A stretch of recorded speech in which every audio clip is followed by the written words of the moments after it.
సాతాను క్రియలన్నిటిని మీరు లయపరచండి నా ప్రభువా. అవును ప్రభువా, అవును ప్రభువా, క్షమించండి నాయన, దయచేయండి ప్రభువా, దయచేయండి ప్రభువా. అవును ప్రభువా, సహాయం దయచేయండి ప్రభువా, సహాయం దయచేయండి ప్రభువా. వందనాలు, స్తోత్రాలు ప్రభువా. ఆమేన్. మహాపరిశుద్ధుడా, మహోన్నతుడా నాయన, నీ ఘనమైన శ్రేష్టమైన నామాన్ని బట్టి నీ వందనాలు ప్రభువా. అయ్యా, ఈ దినాన మీరు రక్షణ గురించిన ప్రభావ 3 అనుభవాలు మాకు నేర్పించారు ప్రభావ. అయ్యా, మొట్టమొదటిగా నా ప్రభావ మా పాపాలని ఒప్పుకొని విడిచిపెట్టినట్టయితే మేము రక్షించబడతాం నా ప్రభావ.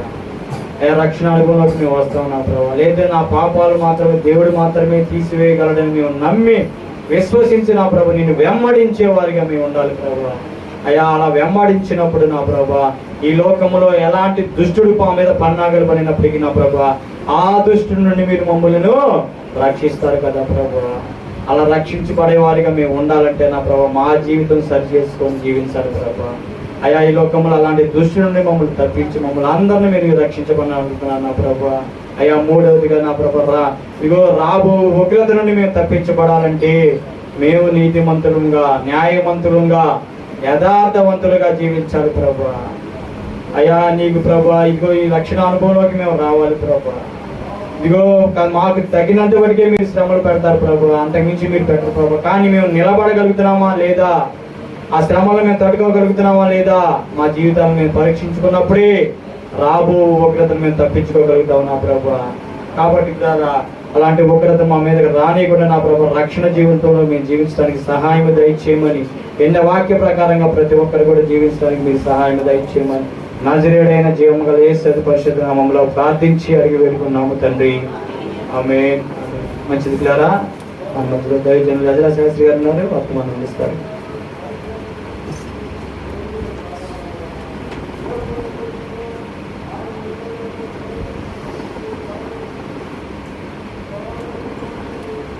దేవుని మహిమ పరిశుద్ధ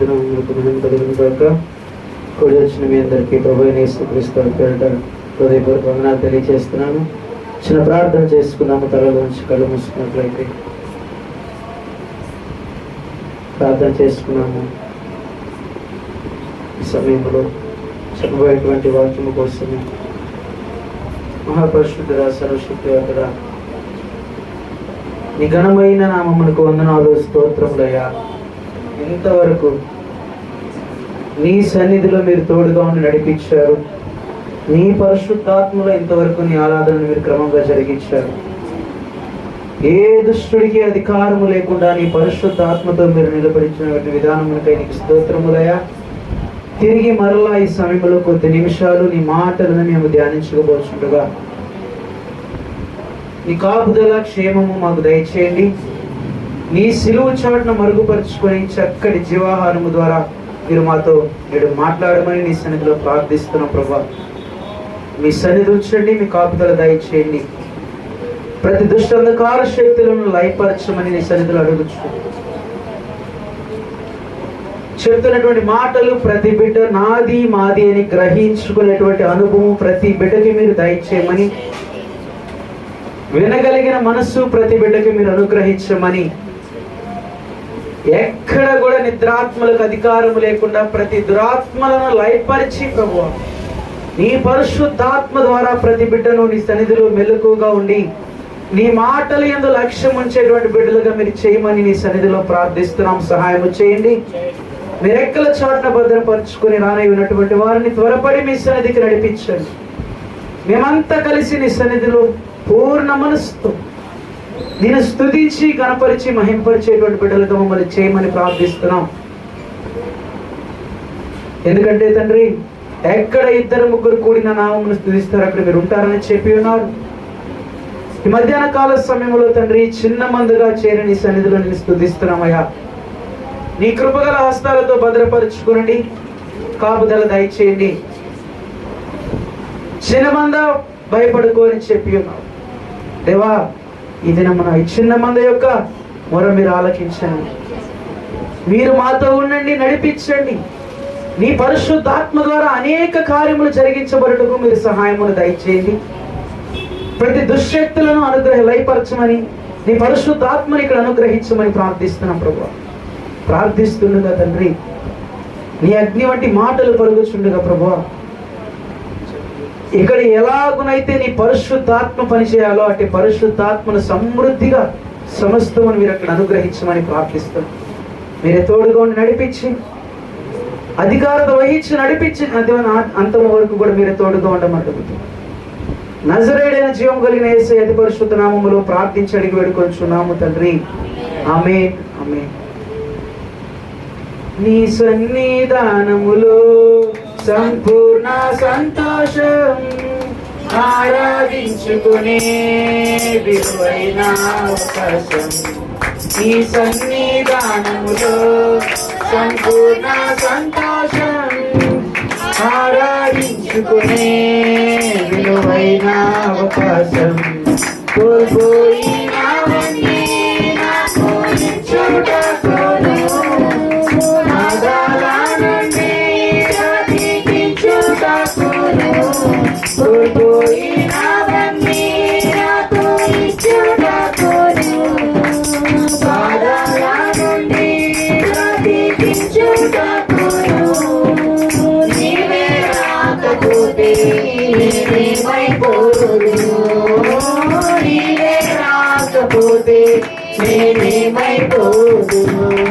నేనుండాలేనయ్యా, నే బ్రతుకాలేనయ్యా, నేనుండాలేనయ్యా, నే బ్రతుకాలేనయ్యా. నీవే లేకుండా నేనుండాలేనయ్యా, నీ తోడే లేకుండా నే బ్రతుకాలేనయ్యా. రాజా నీ సన్నిధిలోనే ఉంటానయ్యా, మనసారా ఆరాధిస్తూ బ్రతికేస్తానయ్యా.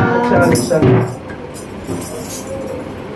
ఈ మధ్యాహ్న కాల సమయంలో దేవుని సన్నిధిలో కూడుకున్నటువంటి మనందరము కేవలము దేవునిని గణపరచడానికి మాత్రమే మనము ఇక్కడ చేరి ఉన్నాం.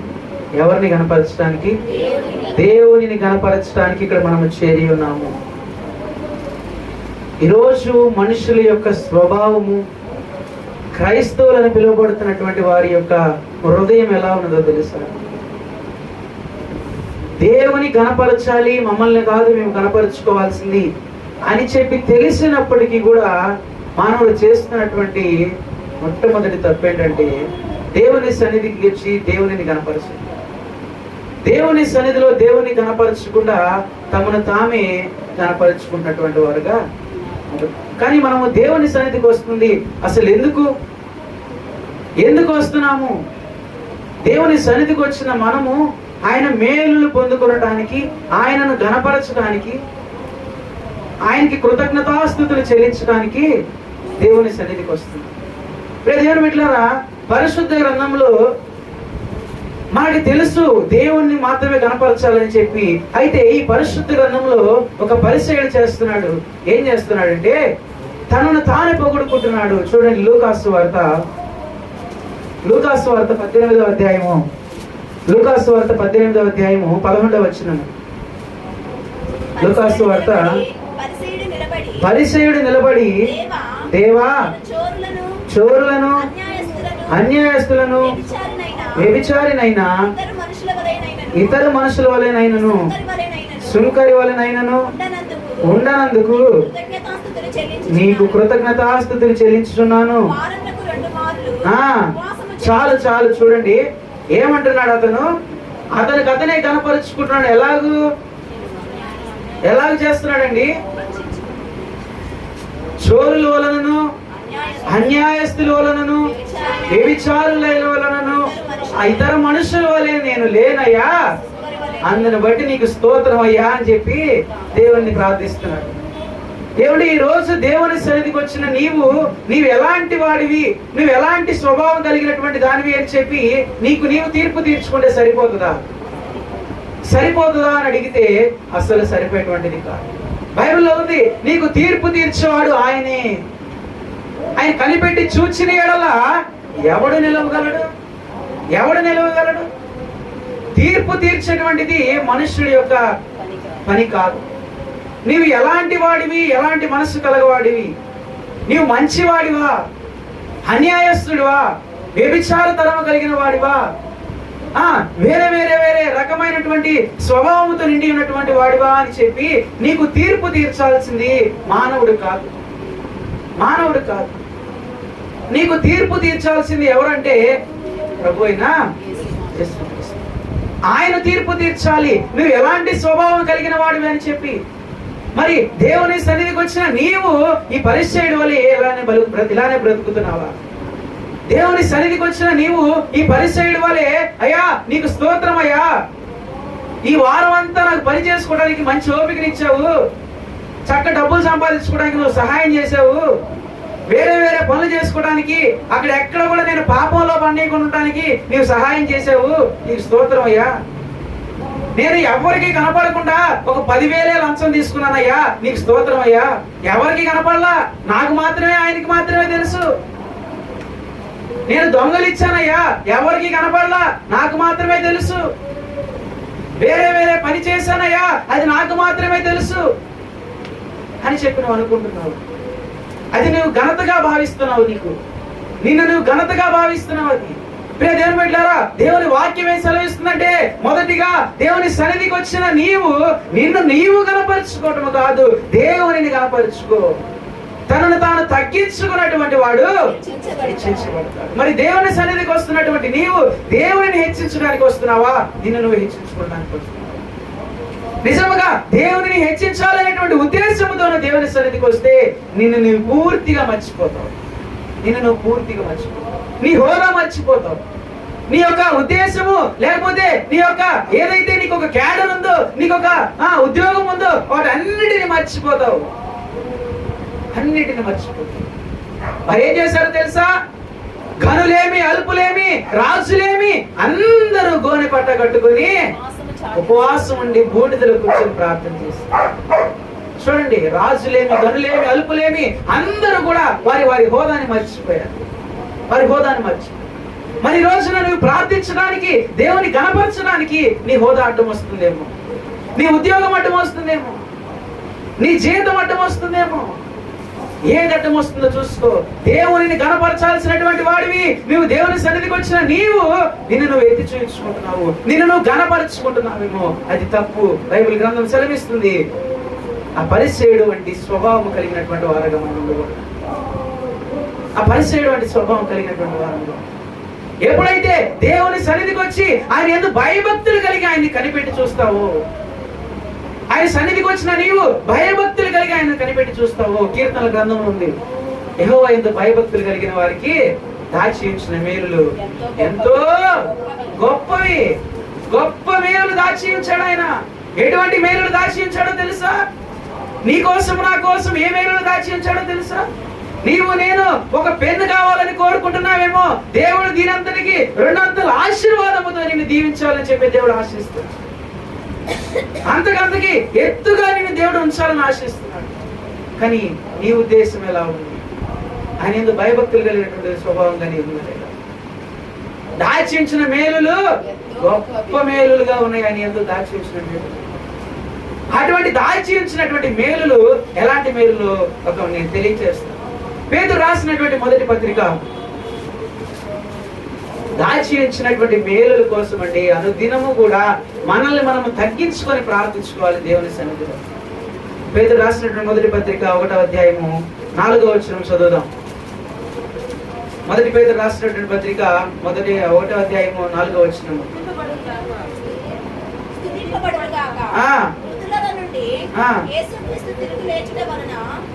క్షమించండి ఒకసారి చెప్తాను.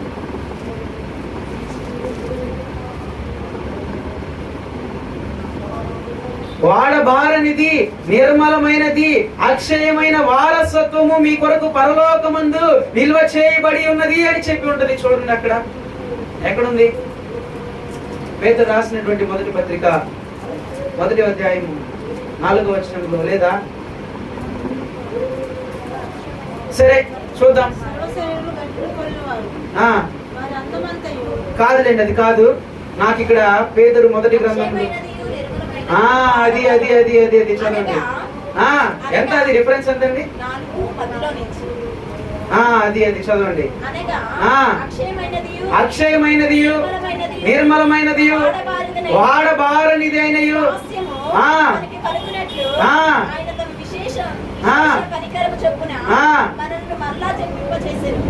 చాలు చూడండి, ఎలాంటిదంట? అక్షయమైనటువంటిది, నిర్మలమైనటువంటిది, వాడభారితమైనటువంటి వారసత్వము పరలోకమందు మన కోసము దేవుడు సిద్ధపరిచి ఉంచాడు. అక్షయమైనటువంటి పరలోక రాజ్యము, నిర్మలమైనటువంటి పరలోక రాజ్యము, వాడబారనిది అయినటువంటి పరలోక రాజ్యము దేవుడు నీ కోసం నా కోసం సిద్ధపరిచి ఉంచాడు. ఎవరికో తెలుసా? ఎవరికి? ఆయన యందు భయభక్తులు కలిగి ఆయన సన్నిధిలో తమను తాను తగ్గించుకున్నటువంటి వారికి దేవుడు ఈ వాక్యం సెలవిస్తున్నాడు. అక్షయమైనది, నిర్మలమైనది, వాడబారనిది అయినటువంటి పరలోక రాజ్యము, ఆ స్వాస్థ్యము దేవుడు మన కోసము సిద్ధపరిచి ఉంచాడు. కుమారుడా, కుమార్తె, నీవు నా యందు భయభక్తులు కలిగి ఉండు. నా సన్నిధికి వచ్చిన నిన్ను నువ్వు గణపరుచుకోవటము కాదు, నిన్ను నువ్వు తగ్గించుకో. ఆ పరిసయ్యుడు తనను తాను హెచ్చించుకొని చెప్తున్నాడు, ఏమన్నా తెలుసా? నాకు ఈ స్వభావములు ఏమీ లేవయ్యా అని చెప్పి. తాగుబోతే ఒక మాట చెప్తాడు, నేను తాగుడు మానేశానండి అంటారు. ఎప్పటి నుంచి అంటే? రాత్రి నుంచేనండి. ఎప్పుడు దాకంటే? ఇవాళ మధ్యాహ్నం దాకండి. ఎందుకు? ఇవాళ ఆదివారం అండి. ఏ వారం? ఆదివారం. అందుకని మానేశాడు. చూడండి, అలాంటి స్వభావం మనలో ఉంది. తగ్గించుకునేటువంటి స్వభావం మనలో లేదు. ఎలాగ చెప్పుకుంటున్నామో తెలుసా? నాలో ఈ పాపము లేదు, నేను ఎప్పుడు ఆ పాపము చేయలేదు, ఆ తప్పు జోలికి నేను వెళ్ళలేదు. కానీ దేవుని వాక్యం సెలవిస్తుంది, ఎవ్వరూ నీతిమంతులు లేరు, అందరూ పాపులే. ఆయన అనుగ్రహించిన మహిమను కోల్పోయారు. మరి ఎవరు నీతిమంతులు లేరు, అందరూ పాపము చేసినటువంటి వారే అని చెప్పి బైబిల్ గ్రంథం సెలవిస్తుంటే ఈ పరిసయ్యుడు వెళ్ళి ఎలా చెప్తున్నాడు? అక్కడ నాలో ఏ స్వభావము లేదు, ఈ దురాశలు ఏమి కూడా ఈ స్వభావములు నాలో లేనందున నేను సంతోషిస్తున్నానయ్యా అని చెప్పి ఎలా చెప్పగలుగుతున్నాడు? ఈరోజు నీవు నేను కూడా అదే స్వభావంతో ఉన్నాము. ఆ పరిసయ్యుడు వలె మనము తగ్గించుకోకుండా హెచ్చించుకునేటువంటి వారముగా, నేను నీతిమంతుడిని, భక్తిపరుడని, నీ పాటలు పాడుతాను, నీ వాక్యం చదువుతాను, నీ మాటలు సెలవివ్వగలుగుతాను, అనేకులను నీ సన్నిధికి నడిపించగలుగుతాను అనే శక్తి నాకుంది. కానీ ఆ స్వభావం ఎలాంటిది? నన్ను నేనే ఘనపరుచుకునేటువంటి స్వభావం, నన్ను నేనే హెచ్చించుకునేటువంటి స్వభావం ఈరోజు నాది. ఆ స్వభావం కాదు దేవుడు, ఆ స్వభావం కాదు దేవుడు కోరుకుంటుంది ఈ రోజున. నీలో నాలో ఏ మార్పు కలగాలని ఆశపడుతున్నాడో తెలుసా దేవుడు? మనము దేవుని యందు భయభక్తులు కలిగినటువంటి వారముగా ఉంటే ఆయన మన పట్ల దాచి ఇచ్చిన మేలు ఎంతో గొప్పమైనవి. ఆయన వారసత్వము నిర్మలమైన, అక్షయమైన, వాడబారనేటువంటిది ఆ పరలోక రాజ్య వారసత్వము దేవుడు మనకి ఇవ్వాలని ఆశపడుతున్నాడు. మరి దేవుడు ఇంత గొప్ప అవకాశం దేవుడు మనకి ఇవ్వాలని ఆశపడుతుంటే ఇంకా మనము తగ్గించుకోనక దేవుని సన్నిధిలో మనము దేవుని సన్నిధిలో తగ్గించుకోనక దేవుని నామమును మహిమపరచుక ఎందరో చేస్తున్నటువంటి తప్పు. కొందరైతే అండి, విమర్శించట్లేదు, చెప్తున్నాను, దేవుని సన్నిధికి వచ్చినటువంటి దేవుని పరిచర్య చేస్తున్నటువంటి వారు వచ్చి దేవుని మాటలు బోధించాలని చెప్పి వారు చేస్తున్నటువంటి పని నీలో నాలో ఉన్న తప్పుల్ని ఎత్తి పర్టిక్యులర్ గా చూపించి వెళ్తున్నారు. నీలో నాలో ఉన్నటువంటి తప్పులను ఎత్తి చూపించి వెళ్తున్నారు. దేవుడు కోరుకుంది అదేనా? సర్వ సృష్టికి, సకల జనులకి సువార్తను అందించమన్నాడా? లేకపోతే సర్వ సృష్టి మీద బురద చల్లమని చెప్పాడా దేవుడు? ఏం చెప్పాడు? సువార్తను ప్రకటించమని చెప్పాడు కదా. ఎవరైతే నశించిపోతున్న వారు ఉన్నారో, ఎవరైతే ఆయన ప్రేమను తెలియని వారు ఉన్నారో, ఆయన ప్రేమను తెలియచేయమని చెప్పాడు కదా. నా పేరే తెలియని ప్రజలు ఎందరో ఉన్నారు, నా ప్రేమని వారికి ప్రకటింప కొందరే ఉన్నారు. ఎవరైనా మీలో ఎవరైనా ప్రేమను చెబుతారా? ఎవరైనా మీలో ఒకరైనా చెబుతారా? నా ప్రేమను చెబుతారా? నా పేరే తెలియని ప్రజలు ఎందరో ఉన్నారు. నా పేరు తెలియని ప్రజలు ఎంతో మంది ఉన్నారు. మీరు వెళ్ళి నా పేరు తెలియచేయండి, నా ప్రేమను తెలియచేయండి, నా ఉద్దేశాలు తెలియచేయండి, నా చిత్తము తెలియచేయండి అయ్యా అని చెప్పి దేవుడు నీకు అధికారం ఇచ్చి పంపిస్తే నువ్వు దేవుని అధికారం ఎలా వాడుకో? దేవుడు ఇచ్చినటువంటి అధికారమును వాడుకోమని చెప్పి దేవుడు నీకు ఒక అవకాశం ఇస్తే నీకు వచ్చిందే కదా అవకాశం అని చెప్పి ఏమండి నిందలు మోపి లేకపోతే విమర్శించి విమర్శతో కూడుకున్నటువంటి సేవ బోధ చేస్తే సరిపోయేటువంటిదేనా? ఈరోజు దేవుని వాక్యం ఏం సెలవిస్తుందో తెలుసా? సర్వలోకము మీదకి ఆయన ఆత్మ కృమ్మరిస్తానని చెప్పాడు. మరి సర్వలోకము మీదకి ఆయన ఆత్మ కృమ్మరింపబడాలంటే నువ్వు వారిని సిద్ధపరచాలా లేదా? నువ్వు వారిని సిద్ధపరచాల్సినటువంటి వాడివి నువ్వేం మాట్లాడుతున్నావు ఈ రోజున? నువ్వేం చెప్తున్నావు ఈ రోజున? దేవుని ప్రేమను తెలియచేయమంటే దేవుని ప్రేమకి దూరముగా వెళ్ళిపోయే వారిగా నువ్వు ప్రవర్తిస్తావు. దేవుని ప్రేమకు దూరముగా వెళ్ళిపోయే వారిగా నువ్వు ప్రవర్తిస్తావు. మొన్న సంగపాలెంకోటూరులో మీటింగ్స్ జరిగాయి. అయితే ఆ మీటింగ్స్ జరిగినటువంటి సమయంలో ఆ రెండో రోజు ఒక సేవకులు వచ్చారు. ఆయన వచ్చినటువంటి వారికి మరి అక్కడ ఉన్నటువంటి పరిస్థితులు ముందే చెప్పుంటారేమో బహుశా.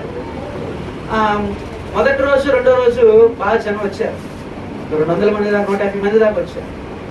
ఆ రెండో రోజు ఫస్ట్ ప్రసంగం చేశాడు ఒక వ్యక్తి. చక్కగా చేస్తూ ప్రారంభించాడు. ముగింపుకు వచ్చేసరికి ఆ మీటింగ్ లో ఉన్నటువంటి జనం సగం మంది లేదు. మీటింగ్ చోటుకు వచ్చేసరికి సగం మంది జనం లేదు. లేకపోగా ఆ నింద ఎవరి మీద పడిందో తెలుసా? ఆ యొక్క ఏమంటారు దాన్ని, ఆ తప్పుడు బోధ ఎవరి మీద పడిందో తెలుసా? మూడో రోజు వచ్చినటువంటి సేవకుల మీద పడింది. ఆ రెండో రోజు అయిపోయింది. మూడో రోజు వచ్చేటువంటి సేవకుడు సరైన సేవకుడే వస్తాడు కదా. ఆ సరైన సేవకుడు దేవుని స్వార్థను ప్రకటిస్తాడు కదా. అందరూ రావాలని ఆశ కలుగుతారు కదా. కానీ ఆ రెండో రోజు చెప్పినటువంటి ఆ వ్యక్తి వలన మూడో రోజు కూడా మనుషులందరూ మారిపోయారు. రాలేదు, దేవుని సన్నిధికి రాలేదు, ఆ మీటింగ్కి రాలేదు. చూడండి, ఆ యొక్క వ్యక్తి వలన ఆ మూడో రోజు వారు ఎన్నో ఆశలు పెట్టుకుంటారు. చివరి రోజు ఎంతో జనం వస్తారు. తర్వాత నాకు ఫోన్ చేసి చెప్పారు, ఎట్లా జరిగిందయ్యా, చాలా మంది మా వాళ్ళు వెళ్ళలేదు అని చెప్తే చాలా బాధ వేసింది. మనం దేవుని స్వార్థను ప్రకటించడానికి దేవుడు అధికారం ఇస్తే ఏం ప్రకటిస్తున్నాం ఈ రోజున? దేవుని దయ వల్ల రేపు మన మీటింగ్స్కి వచ్చేటువంటి సేవకులు అలాంటి సేవకులు కాదు. అలాంటి సేవకులు కాదు. మనుషులని ఆకట్టుకునే సేవకులు, మనుషులని ఆకర్షించేటువంటి సేవకులనే మనం తీసుకున్నాము. ఆ సువార్త ద్వారా అనేక మంది రక్షింపబడే విధముగానే సేవకులను ఎన్నుకున్నాము. వారి సువార్త ద్వారా ఆయన ప్రేమను తెలియజేసే విధముగానే సేవకులను ఎన్నుకున్నామే. కానీ విమర్శించాలి అని చెప్పి ఇక్కడ విషయాలు ఎవరికి కూడా తెలియచేయలేదు మేము అక్కడ వాళ్ళకి. ఎందుకంటే పొరపాటున వాళ్ళకి తెలియజేస్తే లేనిపోయింది మరలా ఇక్కడ దాని గురించి వారే మనం మాట్లాడితే ఇక్కడ ఉన్న వాళ్ళు మెచ్చుకుంటారు, వాళ్ళు మా హృదయాలు మెచ్చుకుంటే నీకు బాధపడుతుంది ఎందుకు అని చెప్పి ఇలాంటివి చేయదలుచు. ఎన్ని పరిస్థితులైనా రానివ్వండి, వారు రావాల్సిన పని ఒకటే, వారు వచ్చి చేయాల్సిన పని ఒకటే, దేవుని స్వార్థను ప్రకటించడమే వారు చేయాల్సినటువంటి పని. అవునా కాదా? దేవుని స్వార్థను చేయటమైన పని. ఆ యొక్క పని నిమిత్తమే వారు అక్కడ ఆహ్వానిస్తే అలాగ మనకు జరగకూడదని చెప్పి ప్రార్థిస్తాం. సేవకులు దేవుడు నోటి బూరగా వాడుకోవాలి. సర్వ జనుల మీదకి ఆయన ఆత్మ కృమ్మరించడానికి అదొక అవకాశముగా తీసుకొని దేవుని స్వార్థ అగ్ని వంటి మాటల ద్వారా అనేక మంది ఆయన ప్రేమను తెలుసు. క్రైస్తవులైన మనం మాత్రమే కాదు, అన్యులైనటువంటి వారు కూడా ఆయన ప్రేమను ఎరిగే విధముగా స్వార్థ ప్రకటించారు. అన్యులైన వారు స్వార్థను విని గ్రహించుకొని మారు మనసు పొందే విధముగా ప్రకటించాలి. ఆ వ్యక్తి చేసినటువంటి ఒక బోధ ద్వారా అన్యులలో కూడా అనేక రకమైనటువంటి మాటలు ఇలాంటిదా? క్రైస్తవ బోధ అంటే ఇలాంటిదా? క్రైస్తవ భక్తి అంటే ఇలాంటిదా? ఒక్కరి వల్ల ఎంతమందికి వచ్చింది నింద? క్రైస్తవులందరికీ. ఒక సేవకుడికి మాత్రమే నేను చెప్పట్లేదు ఈ విషయము. విశ్వాసులైనటువంటి వారికి కూడా, ఒక క్రైస్తవుడు తప్పుడు మార్గంలో ఉన్నాడు అంటే, తప్పుడు మాట మాట్లాడాడు అంటే, ఆ మాట ప్రతి క్రైస్తవుడికి, దేవుని నామమునికి అవమానకరముగా ఉంటుంది. ఎవరికి అవమానం? నీకు అవమాన పడినా, నీకు అవమానాలు అలవాటే, నీకు అవమానాలు తీసుకోవడం అలవాటే, తీసుకుంటావు, పక్క వచ్చి దులిపేసుకుంటావు. దేవుని నామం అవమానపరుస్తున్నావు, జాగ్రత్త. దేవుని నామం అవమానపరుస్తున్నావు, జాగ్రత్త. ఒకసారి జ్ఞాపకం ఉంచుకోవాలి. మనము దేవుని సన్నిధికి వచ్చామంటే మన హోదాని పూర్తిగా మర్చిపోవాలి. నువ్వు ఎలాంటి వాడివైనా, ఎంత గొప్పవాడివైనా కానీ ఈ యొక్క హోదాని మర్చిపోయేటువంటి వాడుగా, బైబిల్ గ్రంథంలో, అదే చరిత్రలో చూసుకుంటే ఎందరో మంది గొప్ప గొప్ప వాళ్ళు, పెద్ద పెద్ద CEOs వాళ్ళంతా కూడా దేవుని సన్నిధికి వచ్చినటువంటి వారు వారిని వారు తగ్గించుకొని మాట్లాడుకున్నటువంటి వారుగా ఉన్నారు చరిత్రలో చూసుకుంటే. మరి ఈరోజు దేవుని సన్నిధిలో నిన్ను నువ్వు తగ్గించుకునేటువంటి స్వభావం నీలో కలుగుతుందా? ఆలోచించాలి. ఈ పరిసయుడు వంటి స్వభావమే నీలో ఉంటుందా?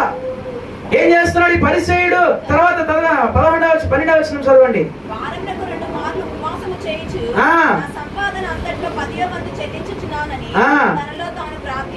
తనలో తాను ప్రార్థిస్తున్నాడంట. ఏమనంటండి? ఎన్ని రోజులు ఉపవాసం ఉంటున్నాడంట? మిమ్మల్ని కూడా అడుగుతానండి, ఎన్ని రోజులు ఉపవాసం ఉంటున్నారు చెప్పండి నాకు కూడా. ఎన్నిసార్లు ఉంటున్నారండి? మనం ఉపవాసం ఉంటున్నాం అని చెప్పి ఇరుగు పొరుగు వారికి తెలియాలి కదా, తెలియకూడదా? కొంతమంది ఉంటారండి, ఫర్ సపోజ్ నేనే అనుకోండి, ఉపవాసం ఉన్నాను అనుకోండి. ఒకవేళ ఈరోజు నేను ఉపవాసం ఉన్నా, నేను ఉపవాసం ఉంటున్నానని చెప్పి నా పక్కన వాళ్ళు తెలియటం కోసం పొద్దాకులు అడుగుతా కిషోర్ అన్నయ్యని, నువ్వు తిన్నావా, నువ్వు తిన్నావా, నువ్వు తిన్నావా అని. ఎందుకు? ఆయన కూడా నన్ను అడుగుతాడుగా, నువ్వు తిన్నావా అని. ఆయన తిన్నావా అని అడిగితే నేనేం చెప్తాను? అప్పుడు నేను ఉపవాసం ఉన్నానయ్యా అని చెప్పి చెబుతానుగా. అందుకోసం అని చెప్పి దానికోసం ఎదురు చూస్తూ ఉంటారు.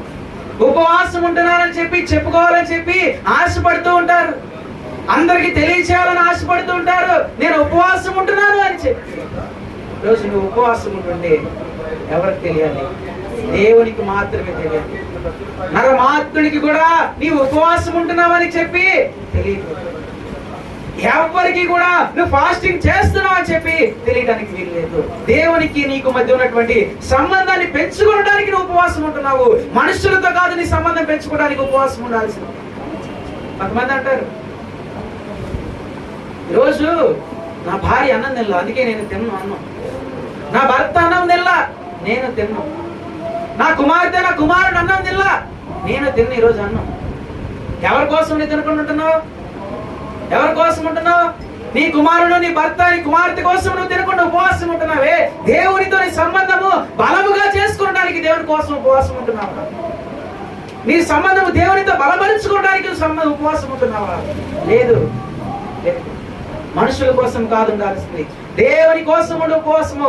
ఉపవాసముడి ప్రార్థించు. దేవుడు రూపాంతర కొండ మీద నుంచి దిగొచ్చిన తర్వాత శిష్యులు ప్రార్థిస్తుంటే ఆ దయ్యం వెళ్ళగొట్టకపోతే ఆయన ప్రార్థించి ఆ దయ్యమును వెళ్ళగొట్టిన తర్వాత శిష్యులు అడుగుతారు, అయ్యా ఇది మా వల్ల కాలేదు, నీకు ఎలా సాధ్యమైందయ్యా అని చెప్పి యేసు ప్రభువుని అడిగితే ఇది కేవలము ప్రార్థన, ఉపవాస ప్రార్థన వలన మాత్రమే సాధ్యమైందని చెప్పి సెలవిస్తారు.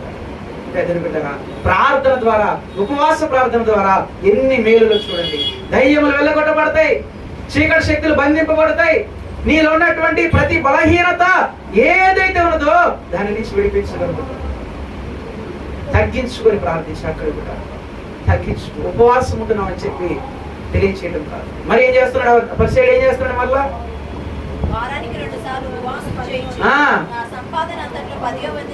నా సంపాదన అంతట్లో చాలు 10వ వంతు చెల్లిస్తున్నానని చెప్పి. చూడండి, 10వ వంతు. కొంతమంది ఉంటారండి కొన్ని సంఘాల్లో అయితే ఎట్లా తెలుసు, కానుక వేసేవాళ్ళు ఇట్లా పైన పట్టుకొని వేస్తారు. ఎందుకు? తెలియాలని. ఈ పరిసయుడు వాళ్ళకి స్వభావం కలిగినటువంటి వారే. నువ్వు ఎంత వేసినా సరే, ఎంత ఇచ్చినా సరే నీ మరొక చేతికి తెలియనటువంటి దానిగా ఉండకూడదు, వేరే చేతికి కూడా తెలియకూడదు నువ్వు చేస్తున్నటువంటి పని. దేవుని పని ఈ యొక్క 10వ వంతులో మాత్రమే కాదండి నేను చెప్తుంది. నువ్వు ఏ పని దేవుని పని చేసినా నువ్వు ఈ చేతితో చేసింది ఈ చేతితో తెలియకూడదు. నీ శరీరముతో, నీ దేహముతో దేవుని పని ఒకటి చేసావంటే మరొక దేహముకు తెలియడానికి వీలు లేదు. ఎందుకంటే నువ్వు చేస్తుంది దేవుని పని, మనుషుల కోసం కాదు. నువ్వు కార్యం నువ్వు ఉంటుంది ఉపవాసము దేవుని కోసము, మనుషుడి కోసం కాదు. నువ్వు ప్రార్థిస్తుంది దేవుని కోసము, మనుషుడు చూడాలని కాదు. నువ్వు పాటలు పాడుతుంది దేవుని కనపరచడం కోసము, నీ స్వరం ఎలా ఉందని చెప్పి పక్కన వాళ్ళు జడ్జ్ చేయడానికి కాదు. ఎవరు కాదు. నువ్వు ఎవరి కోసం బ్రతకాలంటే కేవలం దేవుని కోసం. దేవుని కోసం నువ్వు బ్రతుకు. ఈ పరిచయటువంటి స్వభావమును నీలోంచి తీసేయి. నువ్వు దేవుని సన్నిధిలో దేవునికి అప్పగించు. నేను ఎలాంటి వాడినో మొదట నన్ను నేను పరిశీలించుకోవాలి ప్రభువా. ఆ హృదయమును మీరు నాకు దయచేయండి. ఆ హృదయమును దయచేయండి. ఆ హృదయముతో నన్ను నేను పరిశీలించుకోవాలి. ఎవ్వరం ఉన్నామండి నీతిమంతులు ఇక్కడ? ఎవరైనా నీతిమంతులు ఉన్నారా అని చెప్పండి. ఎవరైనా చేయగలుగుతారా? ఎవ్వరము కూడా నీతిమంతులము. అందరం ఆయన అనుగ్రహించినటువంటి మహిమను కోల్పోయినటువంటి వాడు. ఆయన మహిమను కోల్పోయినటువంటి వాడు. ఇన్ని అవకాశాలు దేవుడు మనకి ఇస్తున్నా గానీ ఆయన ప్రేమను ఎందుకు తెలియచేయలేకపోతున్నాడు? ఏమండి, నీకు దేవుడు మరొక అవకాశం ఇచ్చాడు. అనిలైనటువంటి వారిని సర్వలోకమునికి వెళ్ళి నువ్వు స్వార్థను ప్రకటించు, ఎవరు నశించుకోకూడదు. ఈ మాట ఒక దైవజనుడికి మాత్రమే కాదు, విశ్వాసి అయినటువంటి క్రైస్తవ బిడ్డలందరికీ కూడా దేవుడి మనసు. మరి నీ స్వభావం బట్టి, నీ మాటలను బట్టి ఎంతమందిని దేవుని వైపు మళ్ళించావు? ఎంతమందిని దేవుని ప్రేమ తెలియచేశావు? అక్కడ కూడా వెళ్ళి నేను ప్రార్థించా కదా, నేనే ప్రార్థించా, తగ్గిపోయింది. నేను ప్రార్థించాను, గొప్ప కార్యం జరిగింది. నేను ప్రార్థించాను, నా సంఘం బలపడింది. నేను ప్రార్థించాను, సర్వము సమకూడాయి. చూడండి, అక్కడికి వెళ్ళి కూడా ఈ పరిచయటువంటి స్వభావంతోనే ఉంది. సువార్త చేయడానికి వెళ్ళిన చోట కూడా పరిచయటువంటి స్వభావంతోనే ఉంది. దేవుని సన్నిధిలో అడగండి. నీ హృదయము ఎలాంటి రోత హృదయమో చూసుకోండి. ఎలాంటి ఘోరమైన వ్యాధి కలిగినటువంటిదో చూసుకోండి. బైబిల్ వాక్యం సెలవిచ్చింది, ఘోరమైనటువంటిది వ్యాధి కలిగినటువంటిది నీ హృదయం. ఆ స్వభావం కాదు, ఈ పరిసైడ్ ఇలాంటి స్వభావం కాదు దేవుడు కోరుతుంది. దేవునిని కనపరచాలి. ఆ తర్వాత చదవండి, అక్కడ ఏమంటాడు తర్వాత?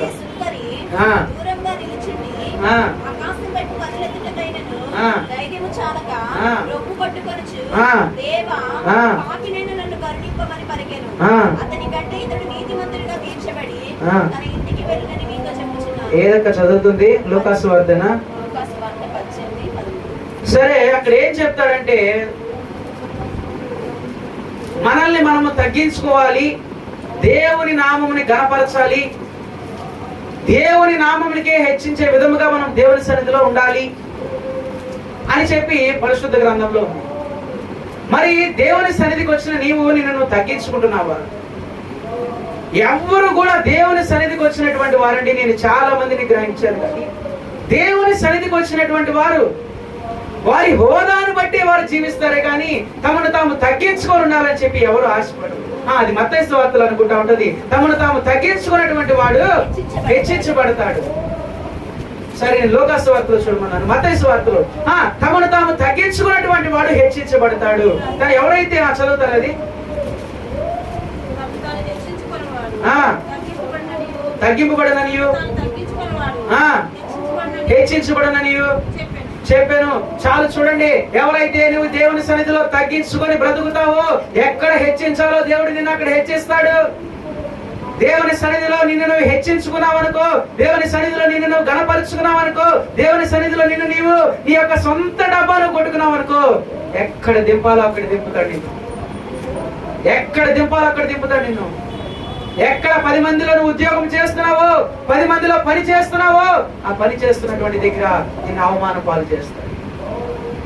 నిన్ను అవమాన పాలు చేస్తాడు. ఎందుకు? దేవుని సన్నిధికి వచ్చిన నీవు దేవుణ్ణి హెచ్చించకుండా నిన్ను నీవే హెచ్చించుకుంటున్నావు. నిన్ను నీవు కనపరుచుకుంటున్నావు కనుక ఎక్కడ తగ్గించాలో అక్కడ తగ్గిస్తాడు.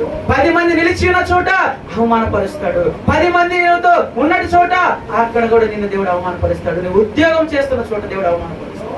అదే నువ్వు దేవుని సన్నిధికి వచ్చి నిన్ను నువ్వు తగ్గించుకో, నీ హోదా మర్చిపో, నువ్వు ఎలాంటి హోదా కలిగినటువంటి